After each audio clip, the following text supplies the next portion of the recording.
Hey guys, my name is Jared and this is my wife Ellie. What we want to do is start putting out some videos documenting this event in our life that we've kind of been experiencing over the past 3.5 years.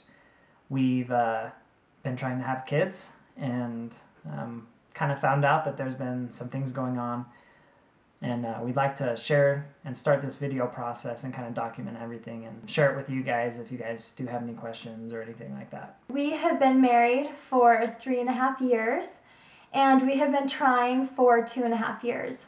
Our first year of marriage, we did nothing. We used very little contraception. Yes. We didn't try to prevent. No, and we have always wanted kids. We've talked about kids from day one, and our first year of marriage, we talked as if we had kids. We would always use, scenarios of kids. To this day, we still do. And yeah, like what we would do if we had kids right now, how we would react to different situations at the store, things like that. Very excited to have kids. Absolutely. And so, after a year of somewhat trying to not have kids, we decided to try. And I have always been very irregular with periods. I will go several months without one. I will go maybe every 8 weeks and have a period. So that was we thought maybe it might be kind of hard to try and get pregnant at first. So we started trying at the year mark. We tried for a year. We never used any sort of ovulation tests during this year. We just tried to time it. Yeah, based on, what I knew through school, and, I studied science at school. So I knew, exactly when the best time was to conceive, and then try to use that to the best of our knowledge. Make sure we knew what to do and when to do it. And through that first... Do it? Literally. Sex? What?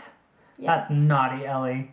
Anyway, this video is about that. So we can say whatever it's we okay. want. So throughout that year, it was kind of frustrating because, we've been trying and we were kind of hitting these dates that we knew, and we had a year without any success. So during that year, of course, people around us got pregnant. We didn't think anything of it. It was great. We were having fun, just maybe hoping to get a baby. And so after the year mark, we were recommended to go to an OBGYN. The very first day we walked in, we walked out with a prescription of Clomid. And that's about it. Yes. Doctors, to us, know best. So we agreed with him. If he advised us to do Clomid, we were happy to do it. There was no ultrasound, there was no semen analysis, just here's 5 months of Clomid, here you go. Try it out, see how things go. But we were kind of expecting, with how long we'd been trying, that we'd see right away what was going on. If there was anything wrong with me or with Ellie as far as why we weren't getting pregnant. So we started the Clomid, and from what I've read and from what I've experienced, the more you take Clomid, the more the side effects come out. And about 3 months into Clomid, it was brutal. My emotions were very up and down. I'm kidding. And I even hate to say that because I used to always think that was just people using an excuse to be angry or happy, but it took a toll on my mental and physical well-being. The hot flashes were horrible. I remember laying on my kitchen floor just crying because they just were so bad. I would go to work and I would sweat my makeup off. I just was so... It was miserable. It definitely took an emotional and physical toll on Ellie, but, we wanted a kid so bad, so we went through those trials. Or Ellie did anyway. I didn't. Mm-hmm. I didn't have that. It takes two, so we both. It was a hard time. So we took the 5 months of Clomid. Then we went back to our doctor. He suggested that I get an HSG exam. They were going to check my tubes to make sure that there was no blockage. That was interesting. It was painful, very painful. They put dye into my uterus and ovary, into the tubes and things like that. And it makes you very crampy. It just It was not fun. It was very painful. You were a trooper, though. You did really good. I was proud of you. So after we got that done, results came back positive. Everything looked fine in Ellie's tubes. The fluid came in and went through just fine. And during this point, we were the ones that were taking charge. I was very persistent at calling and asking, what's the next step? What's the next step? I feel like it was a struggle. You know, we want to do this. Like, isn't this the next step? We would think that we would have gotten the semen analysis day one. And so after the HSG, they kind of just sent us home. And so we had to be persistent to get all this stuff checked off our list of why we are not pregnant. So, you know, going to the doctor, they never really recommended us to get those things done. We had to ask, and it was kind of a trial to do that, to get, you know, answers and to keep going forward instead of just getting the fertility drugs that we've been getting for the past 5 months. He gave me several more rounds, several more months of Clomid, and I took those, and then they did the semen analysis. The results of that came back just fine. My boys can swim. They sure can swim. He has a lot of them too. So Jared was free and clear. I was yes. in the clear, So at this point, I have done 7 months of Clomid. My tubes are good. Jared's sperm is up to par. And I still had more Clomid in my cupboard. And I felt personally that I should not take it anymore. At this point, all that I have known, it's been research on my own and questions of other people that I've asked, and I personally felt like I should not take Clomid anymore. Not only just because it's been so long, but it just had such an effect on you, and, you know, we weren't getting the results that we thought we would have been. Yeah. Up to this point, I didn't want to continue to take Clomid because I have read everything and I've talked with people, and they had advised not to exceed over 5 to 6 months of Clomid. It can cause cysts. It can cause issues if you take too much. And so I decided to not take the Clomid anymore. So over the past 2 years, you know, we did 1 year by ourselves where we didn't have any fertility medicine. It was hard. It was definitely hard seeing the success that our families had. Ellie's sisters were all pregnant at the same time, except for her. So we decided that, you know, it was time to move on, see if there's something else that we could do. You know, we spent 2 years trying to get pregnant on our own and then with drugs. It was a really hard time for both of us. We just weren't getting the results that we wanted and that we were trying so hard for. I mean, we were, you know, taking the ovulation test and seeing the positive, you know, things like that. It was just really hard on us. We were excited to see it, and then we just had disappointment. We were excited, then we got disappointed over and over again for months and months and months. While we're going through this experience, a friend of mine asked me to work on a project with him about kids, newborn babies, and he asked me to write a song and kind of experience what we've kind of been going through and how it would be to have a kid, you know, raising a child, having a new baby, getting pregnant, the whole experience like that. That was hard for me to do because of the experience that we've been going through. It was difficult to write the words, but also at the same time, I feel like it helped me a lot because I could get my emotions on paper and kind of, you know, list out the feelings that we had and then, you know, transition that into the positive experience that having a kid has and how grateful we will be when we do have a kid. This thing has been a learning experience. I have learned patience more than I ever thought that I would. I work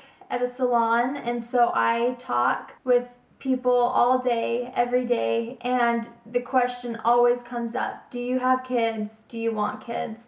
And so it's been a good thing and it's been a bad thing. It's been a great thing because I have met a lot of people that have helped answer questions that they have gone through, and I don't have many people in my family that have issues with this, so it's nice to find friends and to find people that have experiences like this that I can connect with.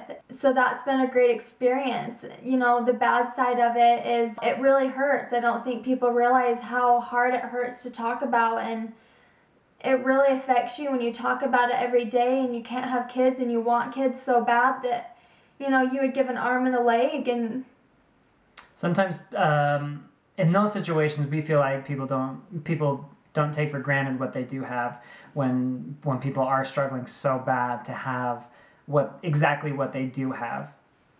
And I feel like my eyes have been opened. I feel like maybe it's a blessing that it has taken a while to get a baby here, because I feel like I am going to be that much better of a mom, and I feel like we are going to be such good parents because of the experience that we've had.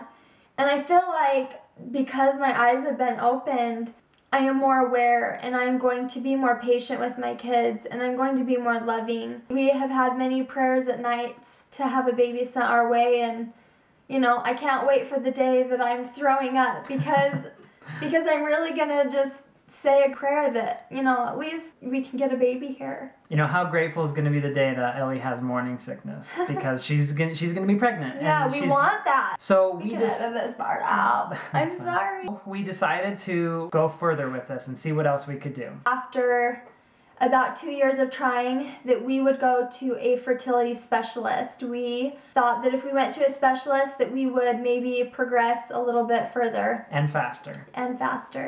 And so last week we had our first doctor's appointment with our specialist. And we went in and she asked us all of our history. At the end of telling her our experience so far, she told me that she thought that I had PCOS, which is polycystic ovarian syndrome. That was, the first time that PCOS had ever come up in a conversation with a doctor. So kind of came as a surprise to us. I have heard about that. I have read many forums online about that. I always kind of skipped reading those of people that have talked about them having PCOS. I never thought that it really applied to me. Not that I thought that, I just don't have anything wrong, but I didn't think it applied to me because one of the main issues with PCOS is obesity and health issues, and from what I've read, that's what I understood it to be. After talking to her about that, she decided to do our very first ultrasound in 2 years of trying. That very same day, the very same office visit, we had an ultrasound. And indeed, she was right. I have PCOS. That is so far one of the main reasons why we are not pregnant yet. She saw that there was a really good mature egg. It was interesting to have her show us that there was a good egg, because we had just taken ovulation tests and we had a positive ovulation test, so we thought that, we ovulated. Why would there be a mature egg when Ellie had just already ovulated? So the doctor kind of talked with us about that and about PCOS, and sometimes you can get false positives with ovulation tests. And that kind of answered our question from all these many months ago why we were getting positive ovulation tests in the past. They were false positives. So after the ultrasound, that was one of the best moments we've had. It was incredible, and for multiple reasons. One, we finally got answers to our questions that we had been asking ourselves for 2.5 years. We finally got an answer to why is this taking so long? What is going on with us? Why can't we have a kid just yet? And up to this point, we thought that maybe nothing was wrong. Maybe it was just timing. Maybe it was in God's hand why we have not gotten pregnant. And so to hear an answer to a possibility of why we're not pregnant, it made us feel at peace and that we could just move forward. Now what we want to do is kind of document this. Our ovulation tests, whether we get a positive pregnancy test. We know there are a lot of people out there who are going through the same struggle that we have been going through for the past 2.5 years. And we want to share our experience that we have now with you guys so that you guys can be informed of it too. And also that we can have personal documentation of this for our kids, when they do come, that they can see, cross your fingers, right? So they can see exactly, how this happened. So we want to share with you our journey, how this all comes out. We're anxious to get started. We're excited for the new journey that's ahead. We're going to put the past 2 years behind us, and we are going to go forward with uplifted spirits, and we're excited. So our next video that we'll put up is going to be us at our first doctor's appointment with the fertility specialist. We got some good footage there. I hope you guys enjoy it. Thanks for watching. See ya.